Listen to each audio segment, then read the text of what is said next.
آدم اور حوا کی اولاد ہیں. جب یہ ساری آدم اور حوا کی اولاد ہیں تو ایک باپ اور ایک ماں کی اولاد کو کیا کہا جاتا ہے؟ بھائی. مرد ہو یا عورت ہو، اگر عورت ہے تو بہن ہے، مرد ہے تو بھائی ہے. افریقہ والے وہ بھی بھائی ہیں، امریکہ والے وہ بھی بھائی ہیں، ایرانی، ترکی، کردی اور ہندوستانی سب بھائی ہیں. کیوں؟ اس لیے کہ ایک مرد اور ایک عورت سے پیدا کیے گئے. سب کا باپ ایک ہے، سب کی ماں ایک ہے. جب سب کا باپ ایک ہے، سب کی ماں ایک ہے، تو ان میں غیریت کس بات کی؟ اختلاف کس بات کا؟ لڑائی کس بات کی؟ دشمنی کس بات کی؟ عداوت کس بات کی؟ اونچ نیچ کس بات کی؟ یہ اونچا ہے اور یہ نیچا ہے، یہ ذلیل ہے اور یہ عزت والا ہے. یہ فرق کہاں سے آیا؟ کیا ایک باپ کی اولاد میں اونچ نیچ ہوتی ہے؟ ایک ذلیل اور ایک عزت والا ہوتا ہے؟ اگر ہوتا ہے، دنیا والوں کی نظر میں ایک باپ کی اولاد میں اگر اونچ نیچ ہوتی ہے تو صرف اس بنیاد پر ہوتی ہے کہ اس کے سنسکار کیا ہیں، اس کا کردار کیا ہے، اس کا عمل کیا ہے. یہ بد کردار ہے کہ نیک کردار ہے؟ اس کا وجود لوگوں کے لیے، معاشرے اور سماج کے لیے بہتر ہے یا بدتر ہے؟ اس سے لوگوں کو فائدہ پہنچ رہا ہے یا نقصان پہنچ رہا ہے؟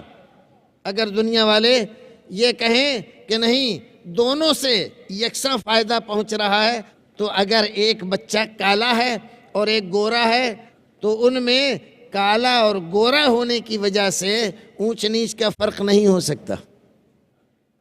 اور اگر ایک بچہ کسی خاص علاقے میں چلا گیا اور دوسرا دوسرے علاقے میں چلا گیا، اس کی نسل سے کچھ اور لوگ ہو گئے، اس کی نسل سے کچھ اور لوگ ہو گئے، تو اس بنیاد پر کہ وہ ہندوستانی ہے نیچا ہے اور یہ عربی ہے لہذا اونچا ہے، کیا یہ فرق ہونا چاہیے؟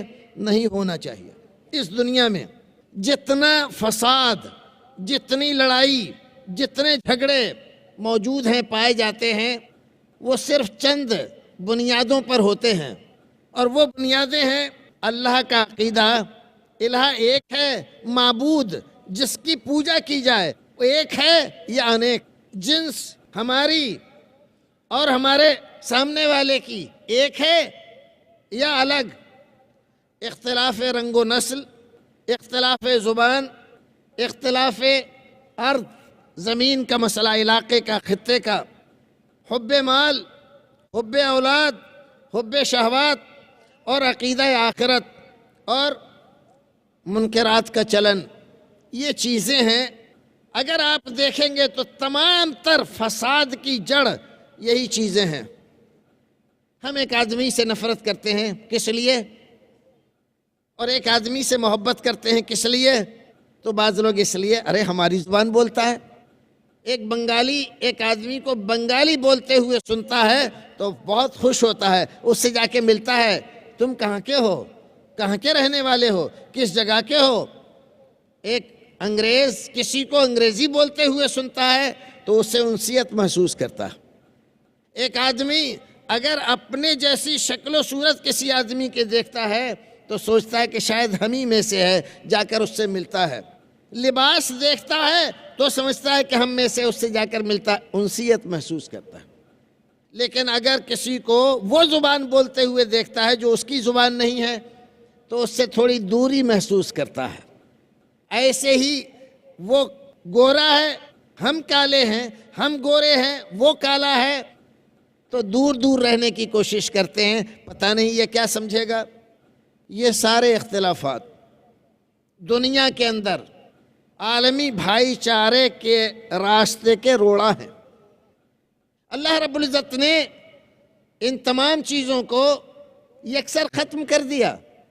سارے انسانوں کو خطاب کیا، تم سب کا رب ایک ہے، معبود ایک ہے، جس کی عبادت کی جائے وہ دو نہیں ہیں. جب دو نہیں ہیں تو اختلاف کیوں، لڑائی کیوں؟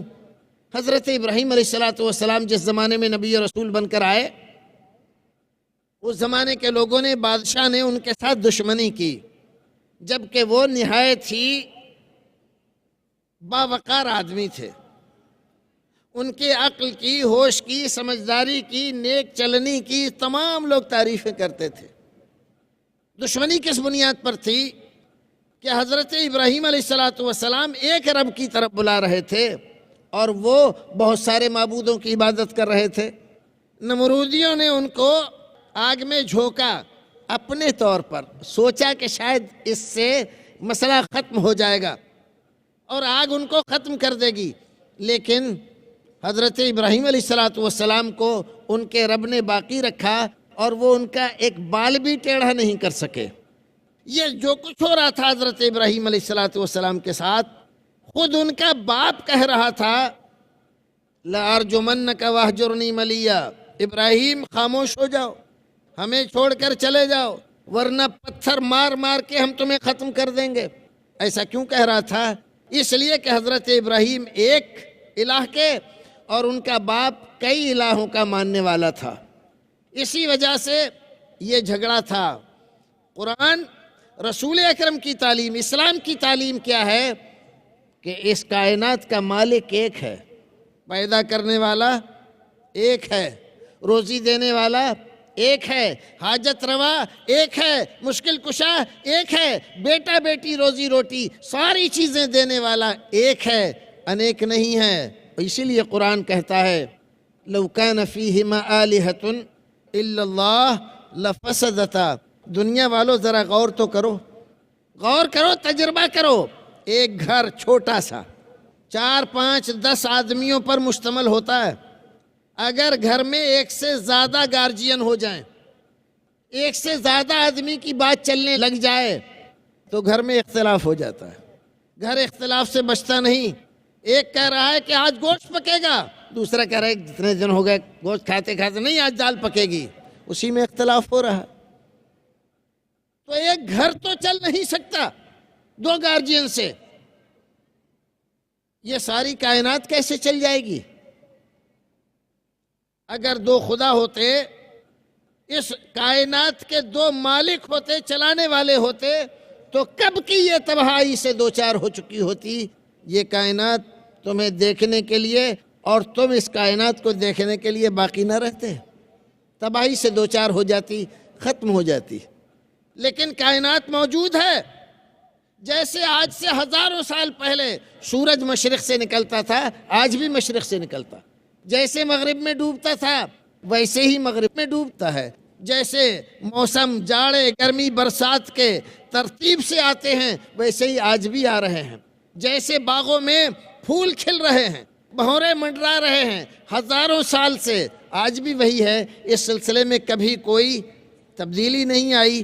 اس کا کیا مطلب ہے کہ اس ساری کائنات کو چلانے والا ایک ہی ہے، حاجت روا مشکل کشا ایک، پیدا کرنے والا ایک، مارنے والا ایک، جلانے والا ایک کے علاوہ کوئی دوسرا نہیں ہے، اور اگر دوسرا ہوگا تو یہ کائنات فساد زدہ ہو جائے گی۔ سورج چاند سے ٹکرا جائے گا، چاند زمین سے ٹکرا جائے، مشتری مریخ سے اور زحل عطارد سے ٹکرا کر وہ تباہی کا نقشہ پیش کریں گے کہ ہم اور آپ اس میں دیکھنے کے لیے بھی باقی نہیں رہیں گے۔ ایک بنیاد اسلام نے ڈھا دی جو اختلاف کی تھی، سب سے بڑی بنیاد۔ اس بنیاد نے اگر اس کو آج بھی انسان مان لیں کہ نہیں سب کا پیدا کرنے والا ایک، لہذا عبادت کا مستحق بھی ایک ہی ہے، ہزاروں لڑائیاں، ہزاروں جھگڑے، ہزاروں فساد ٹل سکتے ہیں، ختم ہو سکتے ہیں۔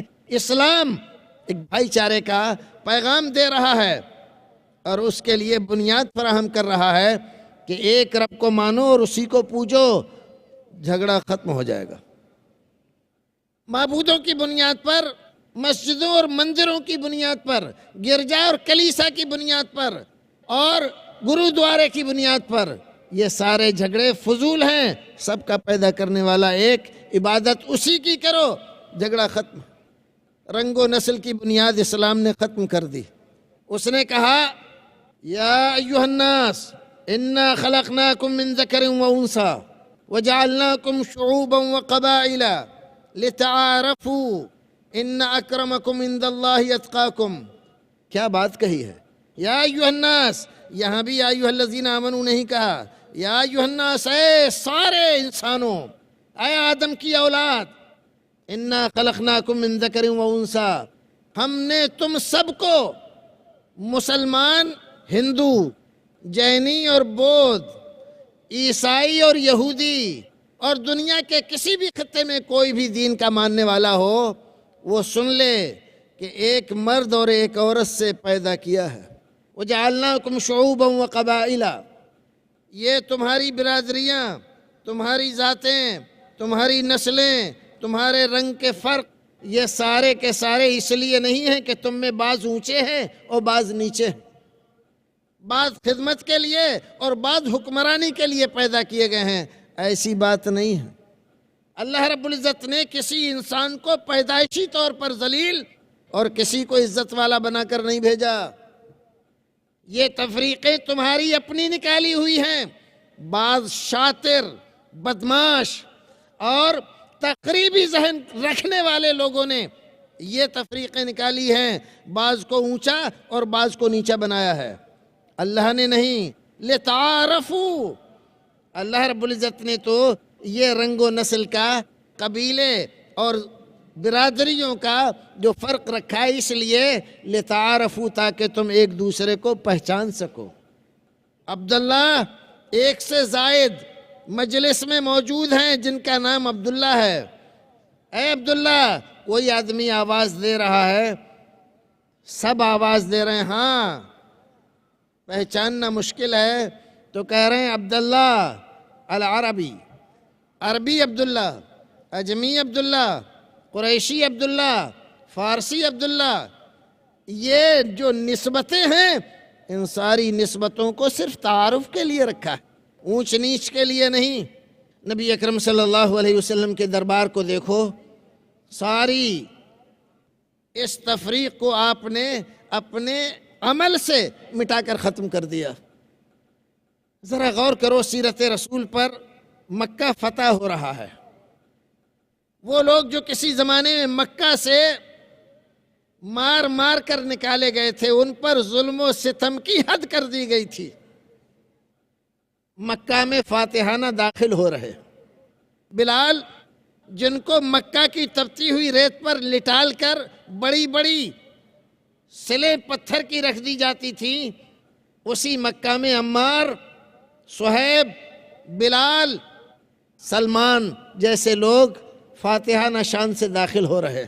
مکہ فتح ہو گیا. نماز کا وقت ہوا، رسول اکرم نے حکم دیا، بلال کہاں ہو؟ اللہ کے رسول حاضر ہوں. جاؤ، چڑھ جاؤ خانہ کعبہ پر. خانہ کعبہ پہ چڑھ جاؤں حضور؟ ہاں. کس لیے؟ آج اللہ رب العزت کی وحدانیت کا اعلان کر دو. چڑھ گئے. کہاں؟ خانہ کعبہ پر. کون؟ بلال حبشی. بلال، کالے کلوٹے بلال، وہ بلال جو اسی مکے میں تختہ مشق بنائے جاتے تھے، جن کو بچے پکڑ کر گھسیٹا کرتے تھے، کھینچا کرتے تھے. آج اسلام کی دولت سے سرفراز ہونے کے بعد اتنے عزت والے ہو گئے کہ خانہ کعبہ پہ چڑھ گئے اور وہاں سے چڑھ کے اذان دے رہے ہیں. اللہ اکبر. جو نخوت پرست تھے، غرور و تکبر میں گرفتار تھے، ان لوگوں نے جب دیکھا کہ بلال اذان دے رہے ہیں اور خانہ کعبہ پہ چڑھ کر، ان میں سے بعض کہنے لگے، ہائے ہم اس وقت تک کیوں زندہ رہے، کیوں نہیں مر گئے؟ پہلے مر جاتے تھے، یہ دن دیکھنا نصیب نہ ہوتا کہ ایک کالا کلوٹا آدمی کعبے پر چڑھ کے اذان دے رہا ہے. محمد کو کوئی عربی، قریشی، کوئی گورا آدمی نہیں ملا. رسول اکرم صلی اللہ علیہ وسلم کے پاس بہت سارے لوگ تھے، بڑے بڑے خاندانی، بڑے بڑے ناک والے لوگ موجود تھے، لیکن بلال کو چڑھوایا تھا. اور جب رسول اکرم صلی اللہ علیہ وسلم نے اپنی زندگی کی آخری جنگ کے لیے جھنڈا لپیٹ کر دیا اسامہ کے ہاتھ میں، اور ان کو رخصت کرنے کے لیے ساتھ ساتھ گئے مدینے کے باہر، وہ گھوڑے پر بیٹھے ہوئے ہیں اور رحمت للعالمین نیچے چل رہا ہے۔ انہوں نے کہا اللہ کے رسول یہ نہیں ہو سکتا، یا تو آپ بھی سوار ہو جائیں ورنہ میں اتر جاتا ہوں۔ کہا نہیں، نہ تم اترو گے نہ میں سوار ہوں گا، ایسے ہی چلنا ہے۔ کیوں؟ ابو بکر ساتھ تھے، عمر ساتھ تھے، عثمان ساتھ تھے، علی ساتھ تھے، بڑے بڑے قریشی اور بڑے بڑے مہاجر، بڑے بڑے انصار، سارے کے سارے لوگ تھے، اور ایک غلام زادے کو رسول اکرم صلی اللہ علیہ وسلم نے اس ساری فوج کا کمانڈر بنا کر اس کے ہاتھ میں جھنڈا دے دیا، جاؤ تم کمانڈر ہو۔ غلام زادے کے یہ مقام، یہ درجے عمر و فاروق، عثمان غنی، علی مرتضیٰ، سعد سعید، زبیر جیسے لوگوں کا کمانڈر بن جائے، یہ دنیا کی کوئی اور طاقت، کوئی اور دین، کوئی اور دھرم پیش نہیں کر سکتا جو رسول اکرم نے پیش کیا ہے۔ اس لیے میرا یہ دعویٰ ہے کہ اس عالمی بھائی چارے کی دعوت صرف اسلام دے سکتا ہے، اور ساری دنیا کو بھائی چارے کی لڑی میں اگر کوئی پرو سکتا ہے تو صرف اسلام پرو سکتا ہے، اس کے علاوہ کسی میں طاقت نہیں ہے، کسی میں قوت نہیں ہے، کسی کی تعلیمات عالمگیری نہیں ہے، صرف اسلام کی تعلیمات ہی یہ نقشہ پیش کر سکتی ہیں، دوسرا کوئی نہیں پیش کر سکتا۔ تو میں یہ کہہ رہا تھا کہ اسلام عالمی بھائی چارے کا داعی ہے۔ رسول اکرم کی خدمت میں یہ سلمان ہیں کہاں کے؟ فارس کے۔ یہ بلال ہیں کہاں کے؟ حبشہ کے۔ یہ صہیب ہیں کہاں کے؟ روم کے۔ اور یہ مدام ہیں کہاں کے؟ سوڈان کے۔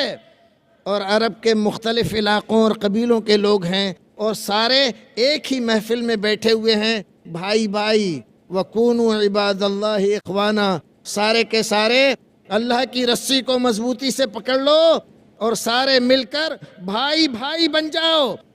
امریکی اور افریقی کو، ہندوستانی اور ترکی کو صرف اسلام بھائی چارے کی لڑی میں پرو سکتا ہے، باقی کوئی نہیں۔ جو لوگ اپنے علاقے کے لوگوں کو ایک لڑی میں نہ پرو سکیں، وہ ساری دنیا کو پرونے کی تو بات ہی نہیں کر سکتے۔ تو بھائیو، آج کا ہمارا یہ عنوان، یہ موضوع اسلام کی آفاقیت، اس کی عالمگیریت اور اس کے نظام کی برتری کو ثابت کرتا ہے۔ یہ ذمہ داری ہماری ہے، کوتاہی ہم سے ہوئی ہے، اسلام سے نہیں۔ ہم نے اسلام کی عالمگیریت کو اجاگر نہیں کیا، دنیا والوں کے سامنے رکھا نہیں، بلکہ ہم خود اس دلدل میں پھنس گئے جس میں دوسرے پھنسے ہوئے تھے۔ ہم نے ذات اور برادریوں کے نام پر، اونچ اور نیچ کے نام پر مسلمانوں میں بہت ساری ذاتیں بنا لی، کچھ اونچی کچھ نیچی، کچھ بہت اونچے ہو گئے، کچھ بہت نیچے قرار دے دیے گئے۔ ہم دوسروں کے فلسفے سے متاثر ہو گئے، اسلام کو چھوڑا تو یہ نحوست ہمارے حصے میں آئی۔ دوبارہ اگر آپ چاہتے ہیں کہ اسلام کی اس عالمگیریت سے وابستہ ہو جائیں، اس رفعت اور بلندی کو حاصل کر لیں، تو ضروری ہے کہ اسلام کے نظام مساوات کو سمجھتے ہوئے وَكُونُوا عِبَادَ اللَّهِ إِخْوَانًا کے زمرے میں آ کر پھر سے بھائی بھائی ہو جاؤ، اور آپس میں نفرتیں، عداوتیں ختم کر کے دوبارہ دنیا والوں کو دکھاؤ کہ ہاں مسلمان ایسے ہوتے ہیں، ایک صف میں کھڑے ہوتے ہیں۔ ایک ہی صف میں کھڑے ہو گئے محمود و ایاز، نہ کوئی بندہ رہا نہ کوئی بندہ نواز، غلام اور آقا سب ایک ہی زمرے میں ہیں۔ یہ اسلام ہی پیش کر سکتا ہے اور کوئی نہیں۔ اللہ رب العزت سے دعا ہے کہ پروردگار ہمیں اسلام کو سمجھنے اور ساری دنیا میں اس کے پیغام کو عام کرنے کی توفیق عطا فرمائے۔ وآخر دعوانا ان الحمد للہ رب العالمین۔ جزاکم اللہ احسن الجزا۔ محترم جناب مولانا رضا اللہ عبد الکریم مدنی حفظ اللہ، آپ کے سامنے اسلام عالمگیر بھائی چارے کا داعی ہے، اس پر گفتگو فرما رہے تھے۔ مولانا محترم، آپ سے کچھ سوالات لوگوں کے ہیں، میں سمجھتا ہوں کہ آپ ان کے جوابات دے کر لوگوں کو مزید مطمئن کر سکتے ہیں۔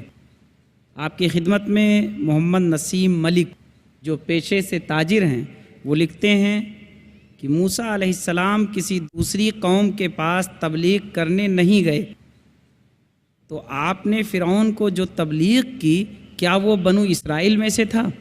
حضرت موسیٰ علیہ السلام کو فرعون کی طرف بھیجا گیا، اذهب الى فرعون انه طغى فقل هل لك الى ان تزكى. حضرت موسیٰ علیہ الصلوۃ والسلام کو فرعون کی طرف بھیجا گیا کہ جائیے اس کو سمجھائیے، ایک رب کی تبلیغ اس کو کیجیے.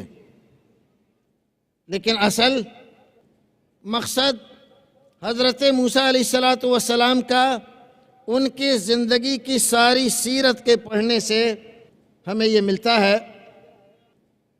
مطالبہ کیا کہ بنی اسرائیل کو میرے ساتھ بھیج دو، فرعون نے منع کر دیا. بنی اسرائیل کی فلاح بہبودی اور ان کو لے کر مصر سے نکلے اور میدان تیہ میں پہنچے. پھر کہیں پر یہ بات ہمیں نہیں ملتی کہ حضرت موسیٰ علیہ الصلوۃ والسلام کسی دوسری قوم کے پاس دین کی تبلیغ کرنے کے لیے گئے ہوں. فرعون کی طرف اس لیے کہ وہ اس زمانے کا حاکم تھا، بادشاہ تھا، اور ساری بنی اسرائیل قوم کو اس نے غلام بنا رکھا تھا. بنی اسرائیل کی آزادی کے لیے اللہ رب العزت نے اس کو بھیجا.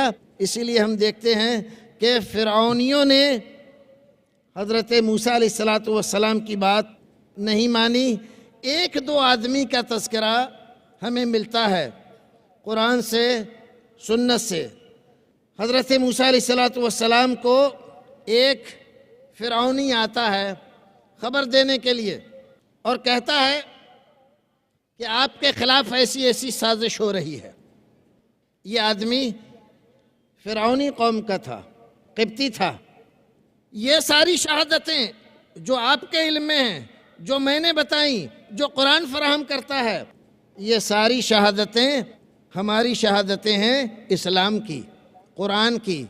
لیکن جو شہادت ان کی کتاب فراہم کرتی ہے، جس کا میں نے حوالہ دیا کہ توریت میں لکھا ہوا ہے حضرت موسیٰ علیہ الصلوۃ والسلام پر جو کتابیں اتریں جو ان کی جانب منسوب ہیں، کتاب الاستثناء جو 5ویں کتاب ہے ان کی کتابوں میں، اس میں لکھا ہے کہ ہمیں یعقوب کی میراث، موسیٰ ہمارے پاس یعقوب کی میراث لے کر آئے اور وہ دے کر گئے. یہ بنی اسرائیل ہی کے لیے تھا.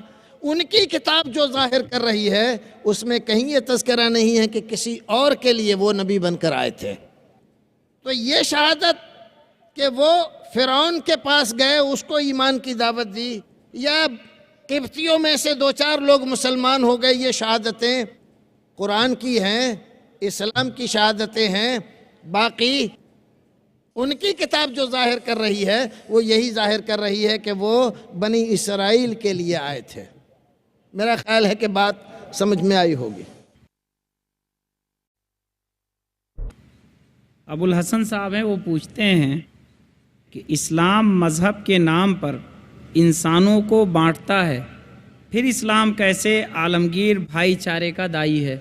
یہ ہماری غلط فہمی ہے کہ ہم اگر ایسا سمجھتے ہیں، اسلام کو آپ سمجھتے ہیں کہ رسول اکرم لے کر آئے تھے اور اس سے پہلے اس کا کوئی وجود نہیں تھا، اس لیے آپ کے ذہن میں یہ بات شاید پیدا ہوئی. قرآن، اسلام اس بات کو کہتا ہے کہ حضرت آدم علیہ الصلوۃ والسلام اسلام کے پہلے نبی تھے. محمد الرسول اللہ تک نبیوں اور رسولوں کا سلسلہ جاری رہا. اسلام کی وہاں سے ابتدا ہوئی اور آپ کے اوپر اسلام کی انتہا اور یہاں پر اس کی تکمیل ہو گئی. ساری انسانیت کے لیے اسلام آیا ہے اور اسی اسلام کی سب سے مکمل شکل وہ ہے جو محمد رسول اللہ نے دنیا کے سامنے پیش کی ہے. اب اگر اس سے کچھ لوگ الگ ہو جائیں، مان لیجئے عیسائی، یہودی، ہندو، جینی، بودھ، اور آپ ان کے مقابلے میں اسلام کو لا کر یہ کہیں کہ یہ اسلام بھائی چارے کی یا عالمی بھائی چارے کی دعوت نہیں دیتا ہے، تو آپ خلط مبحث کر رہے ہیں. اسلام تو دعوت دے رہا ہے. بھائی اپنے جو گھروندے آپ نے بنائے ہیں چھوٹے چھوٹے، علاقے کی بنیاد پر، کسی شخصیت کی بنیاد پر، اس سے آپ نکلیے، یہاں آ کر جڑیے. اسلام میں جو ساری دنیا کے لیے آیا ہے، ہم تو آپ کو بتلا رہے ہیں کہ اسلام یہ دعوت دے رہا کہ ایک ماں ایک باپ سے آپ کو پیدا کیا ہے ایک رب نے، ساری ضرورتیں آپ کی پوری وہ کرتا ہے، جب ساری ضرورتیں وہ پوری کرتا ہے تو عبادت کا وہی مستحق ہے، اور جب اس نے آپ کو سارے انسانوں کو ایک ماں باپ سے پیدا کیا ہے تو آپ سارے کے سارے بھائی ہیں، تو اسلام ہی تو دعوت دے رہا ہے بھائی چارے کی عالمی۔ اس میں اختلاف کدھر نظر آ رہا ہے؟ اگر اس میں آپ کو کوئی ڈفیکلٹی نظر آ رہی ہے تو آپ کے ذہن کی وجہ سے، ورنہ اسلامی تعلیمات سے اس میں کوئی تضاد نہیں ہے۔ شکریہ، جزاکم اللہ۔ ارسلان خان جو ابھی اسٹوڈنٹ ہیں وہ لکھتے ہیں کہ شریعت نے شادی کے موقع پر حسب و نسب دیکھنے کی بات کہی ہے، اگر اسلام عالمی بھائی چارے کا دائی ہے تو یہ حسب و نسب چے معنی دارد؟ حسب و نسب کا معنی کیا ہے؟ حسب و نسب کا صرف اتنا سا معنی ہے شریعت میں کہ لڑکا اور لڑکی کس حیثیت کی ہے، ان دونوں کو دیکھا جائے تو یہ ان دونوں کے رشتوں کو باقی رکھنے کے لیے زیادہ مناسب ہوگا۔ حسب و نسب کا معنی ذاتیں، برادریاں، نیچ اور اونچ ہرگز نہیں ہیں۔ اگر ایسا ہوتا تو آپ ذرا دیکھیے، رسول اکرم صلی اللہ علیہ وسلم نے اپنی پھوپھی زاد بہن زینب، ان کا نکاح کس سے کیا؟ ایک غلام زادے سے، ایک قرشیہ اعلیٰ خاندان کی خاتون۔ حسب و نسب کے اعتبار سے بھی، حسن و جمال کے اعتبار سے بھی کس سے بہائی آپ نے؟ ایک غلام۔ اسلام نے کہاں دیکھا جو آپ دیکھ رہے ہیں؟ آپ تو یہاں پر دوسروں کے دکھانے سے ایسا دیکھ رہے ہیں، اسلام نے ایسا نہیں دکھایا۔ حضرت بلال رضی اللہ تعالیٰ عنہ جب مدینے میں یہ کہا کہ میں شادی کرنا چاہتا ہوں، کوئی مجھے اپنی لڑکی دے گا؟ ہم جانتے ہیں نا کہ بلال حبشی تھے، ہم جانتے ہیں نا کہ کالے تھے، کیا ان کو لڑکی ملی یا نہیں ملی؟ انصار مدینہ نے، ایک آدمی نے نہیں، 10 آدمی کھڑے ہو گئے کہ بلال ہم تمہارا رشتہ منظور کرنے کے لیے تیار ہیں۔ کہاں اسلام نے اونچ نیچ؟ وہ حسب و نسب کا معنی پیشہ ورانہ طبقاتی نظام پر مبنی ورن ویوستھا والی جو صورتحال یہاں ہندوستان میں بدقسمتی سے مسلمانوں نے اپنے یہاں جاری کر رکھی ہے، اسلام اس کی کب تائید کرتا ہے؟ حسب و نسب کا معنی یہ ہے کہ ایک نہایت پاکیزہ، دیندار، پرہیزگار لڑکا ہے، اس کا فیشن پرست، بے دین، بے نمازی لڑکی سے شادی نہ کی جائے۔ یہ مطلب نہیں ہے کہ وہ ایک خاص برادری کا ہے تو اسی خاص برادری سے شادی ہوگی اس کی، دوسری سے نہیں ہو سکتی۔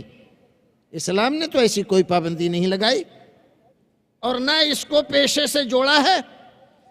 پیشے سارے کے سارے اگر وہ حلال ہیں اسلام کی نظر میں، سب محمود ہیں، کوئی برا نہیں ہے۔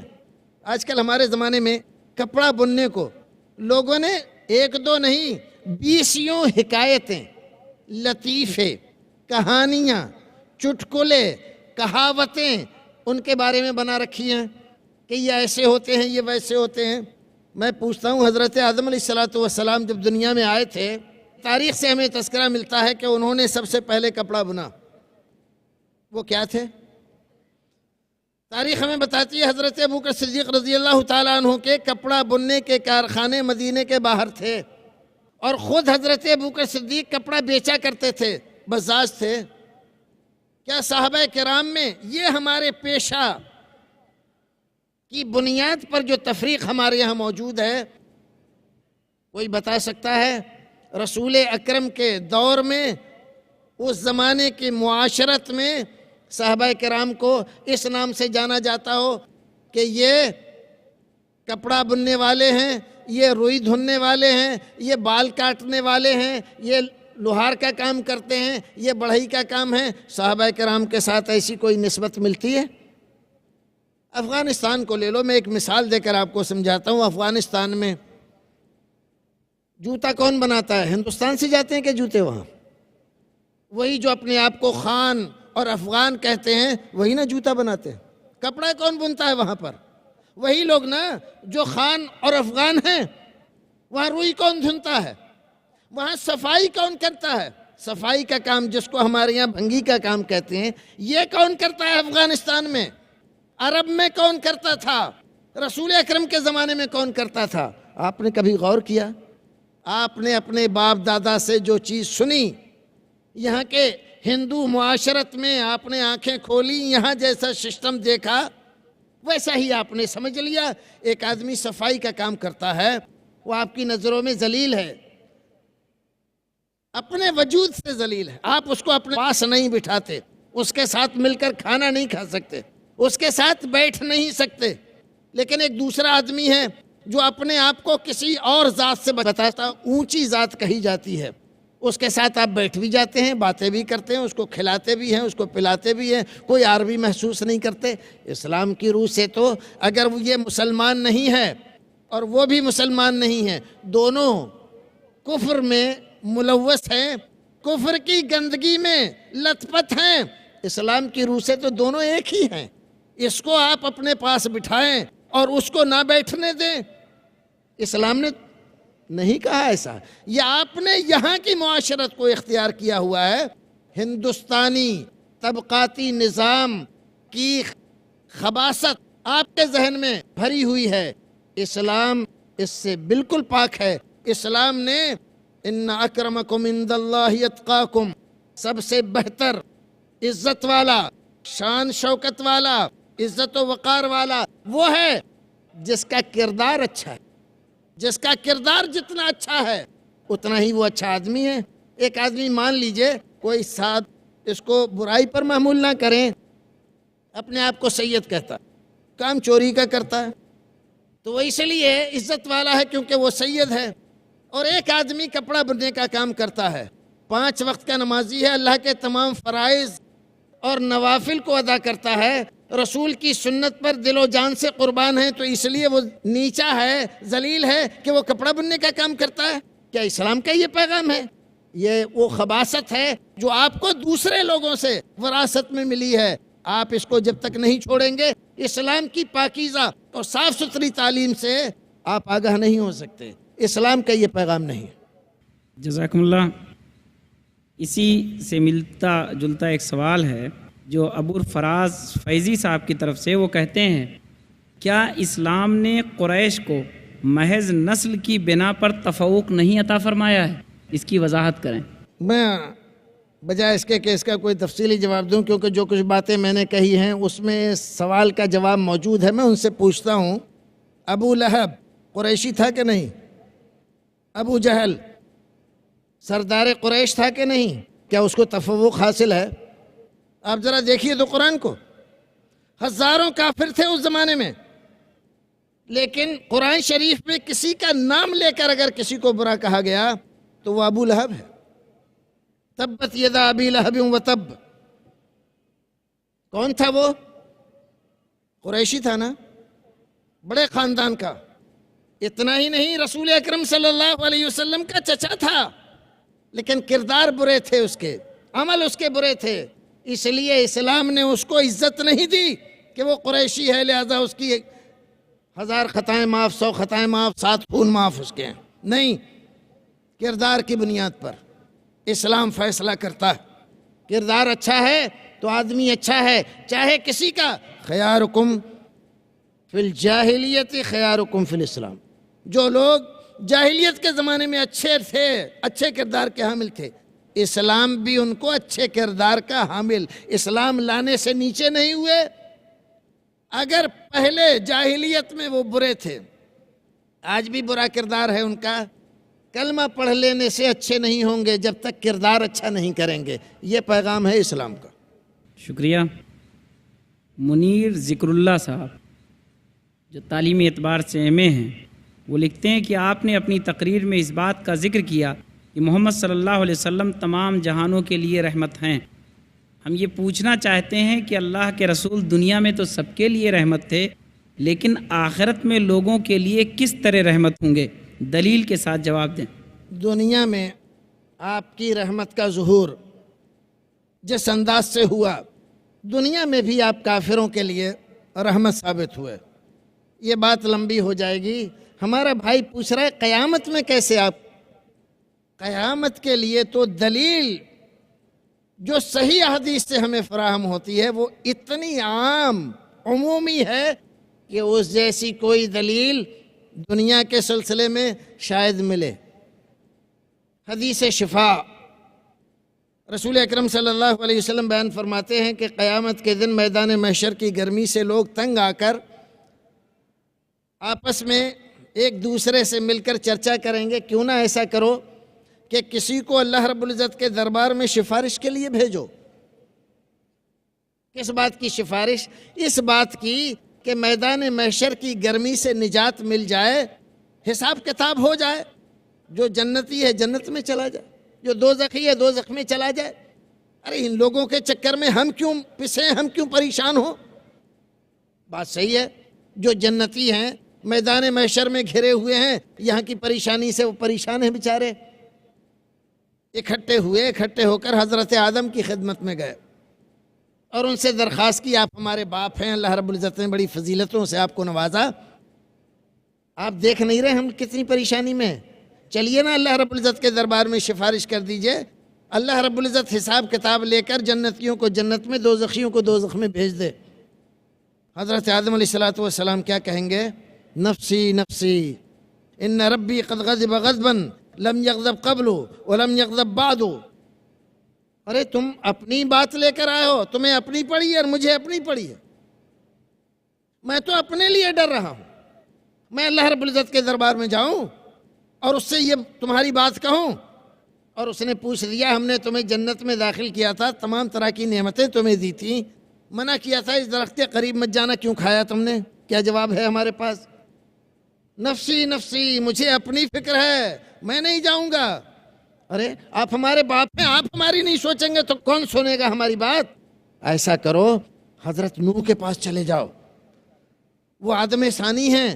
اللہ رب العزت نے ان کی ایک دعا کے نتیجے میں ساری دنیا کے کافروں کو غرق کر دیا تھا. بڑے مستجاب الدعوات ہیں. یہ لوگ وہاں سے ہٹ کے یہاں آئیں گے. حدیث بہت لمبی ہے, غرض یہ کہ سارے لوگ ایک دوسرے کے اوپر ٹالتے رہیں گے یہاں تک کہ عیسیٰ علیہ السلام لوگ پہنچیں گے.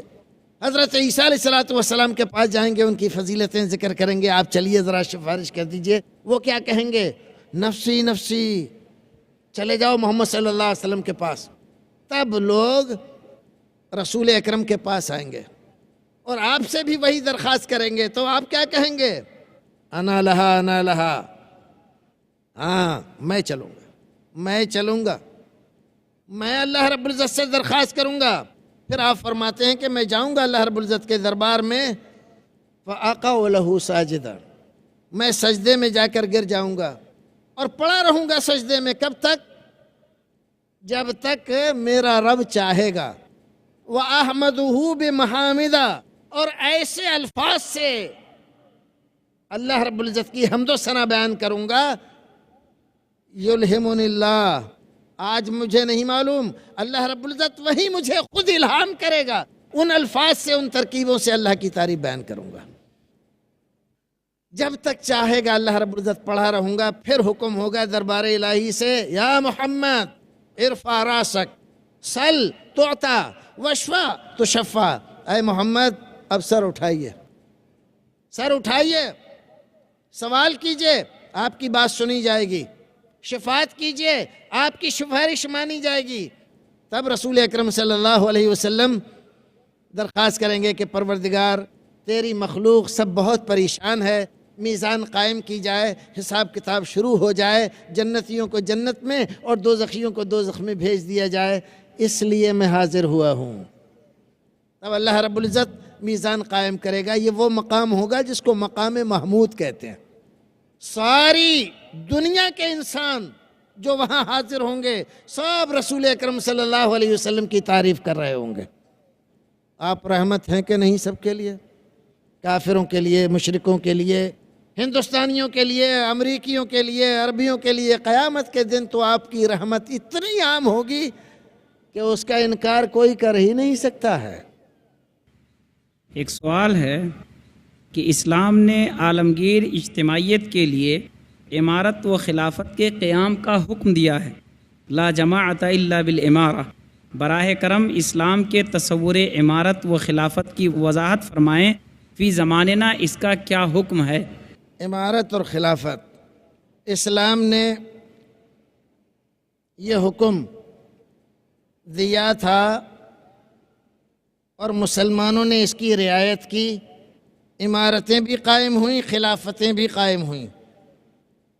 پھر مسلمانوں کی بد کرداری اور بدعمالی کی وجہ سے یہ عمارتیں اور خلافتیں انتشار کا شکار ہوئیں، مسلمانوں پر دوسری قوموں کے غلبے ہوتے چلے گئے اور وہ عمارتیں اور خلافتیں آپس کے انتشار، جھگڑوں اور فساد سے اتنی زیادہ کمزور ہو گئیں کہ وہ دوسروں کا مقابلہ نہیں کر سکیں، بڑی بڑی حکومتوں پر قبضے ہو گئے دوسروں کے۔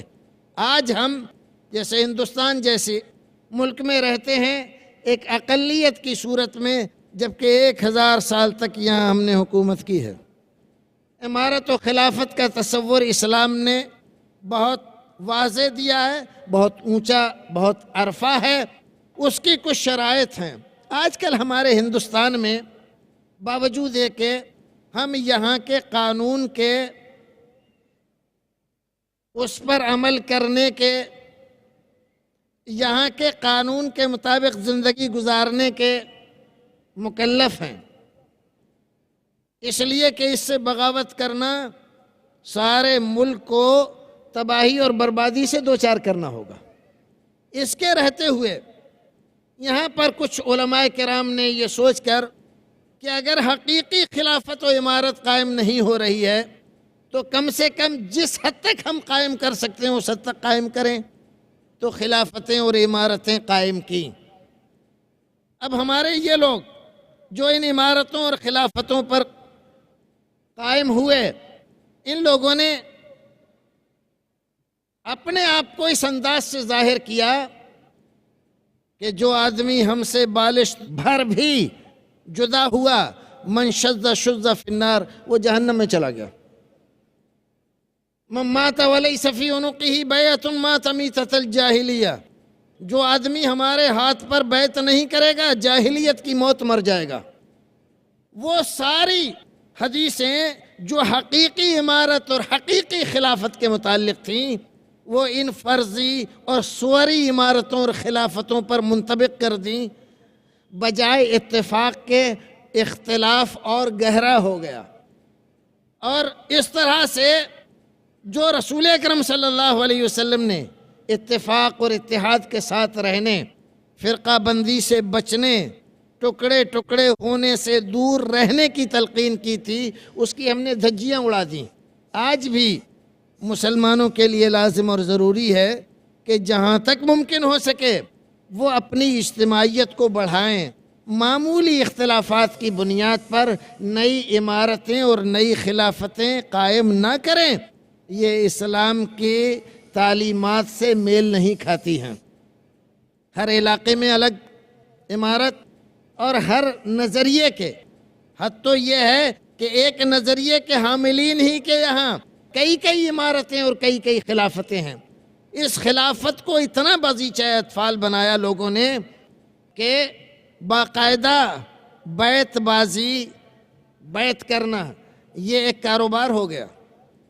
ایک آدمی ایک رجسٹر لیے پھر رہا ہے، کہہ رہا ہے میرے ہاتھ پر 1000 آدمیوں نے بیعت کی ہے، میں خلیفہ ہوں، اور ایک آدمی کے 100 خلیفہ اس ہندوستان کے اندر موجود ہیں، اور بڑے احترام سے، بڑی عزت سے ان کا نام لیا جاتا ہے، خلیفہ حضرت جناب مولانا فلاں صاحب۔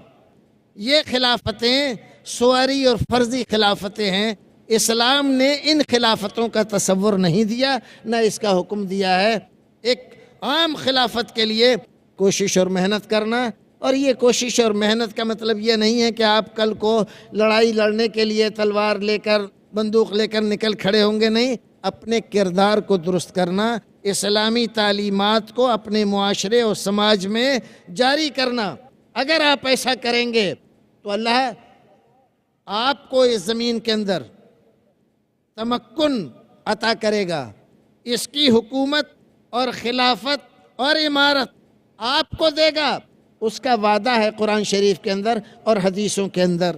باقی یہ جو عمارتیں اور خلافتیں ہیں اور ان سے اختلاف کا مسئلہ ہے، یہ وہ شرعی چیزیں نہیں ہیں جن کا حکم رسول اکرم نے دیا ہے۔ جزاکم اللہ۔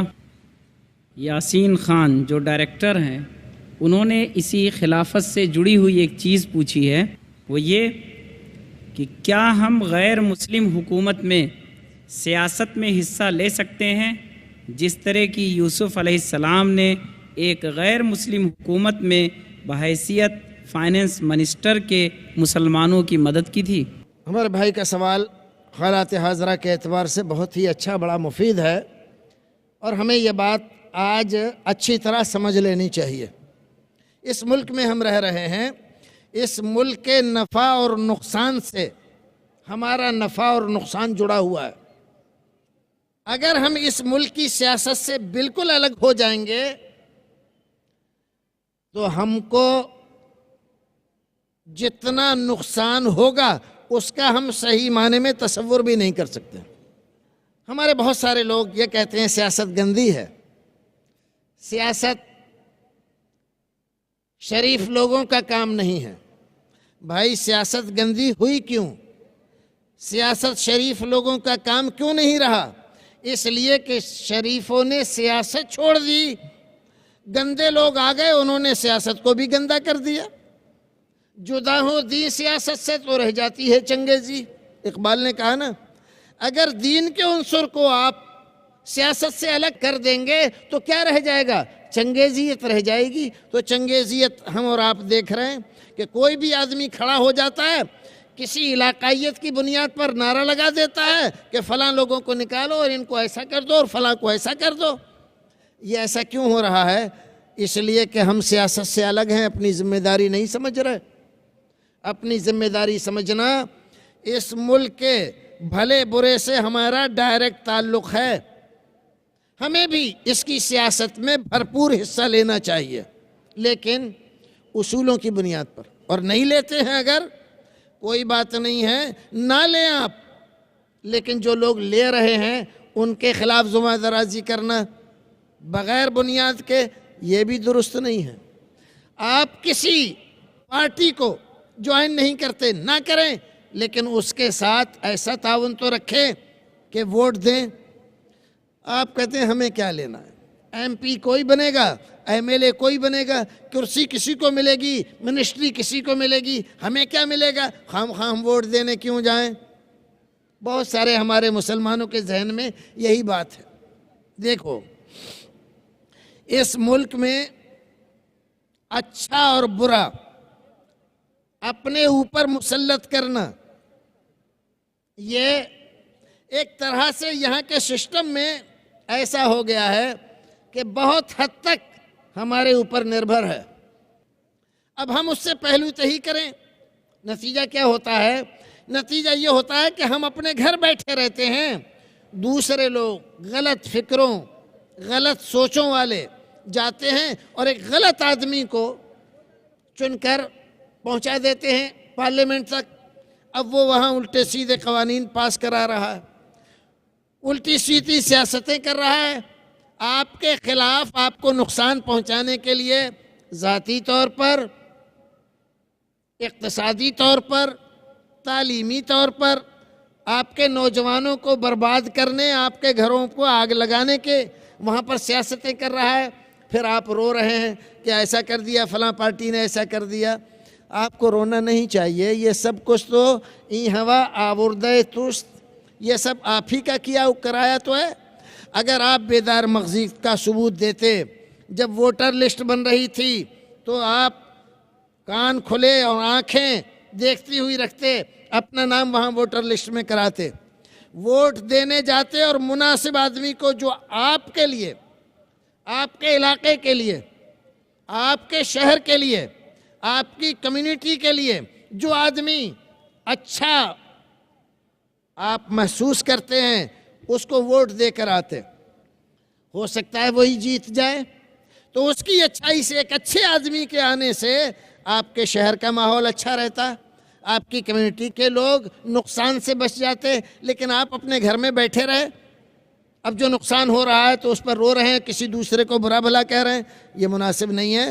مسلمانوں کو بالکل اجازت ہے کہ آج کے اس دور میں، اور چاہیے کہ وہ حصہ لیں، اور اگر ممکن ہو سکے کسی علاقے میں کسی جگہ کہ وہ اپنی پارٹی کوئی بنائیں تو اس میں بھی کوئی حرج نہیں ہے، اسلام نے اس سے منع نہیں کیا ہے۔ اور اگر ایسا اختیار کریں کہ پارٹی نہیں بناتے ہیں، یہی جو موجودہ پارٹیاں ہیں انہی میں شامل ہوتے ہیں، تو ایسے نہیں کہ نہ ان سے کوئی بات کی، نہ ان کے ساتھ کوئی معاہدہ کیا، چپ چاپ گئے اور جا کر ان کو ووٹ دیا ہے، تو یہ صحیح نہیں ہے، کیونکہ وہ آپ کے لیے کچھ نہیں کریں گے۔ آپ پہلے معاہدہ کیجئے، پھر اس کے بعد جا کر ان کے ساتھ شامل ہوئیے، تو اس کا فائدہ آپ کو ملے گا۔ ہمارا وقت پورا ہوا۔ اللہ رب العزت ہمیں اور آپ کو نیک عمل کرنے کی توفیق عطا فرمائے۔ جب تک دنیا میں رکھے ایمان و سلامتی کے ساتھ رکھے، جب دنیا سے لے جائے ایمان و سلامتی کے ساتھ لے جائے۔ ہمارے بیٹھنے کو پروردگار شرف قبولیت سے نوازے، اور اس اجتماع کو اجتماع خیر و برکت بنائے۔ وآخر دعوانا ان الحمد للہ رب العالمین۔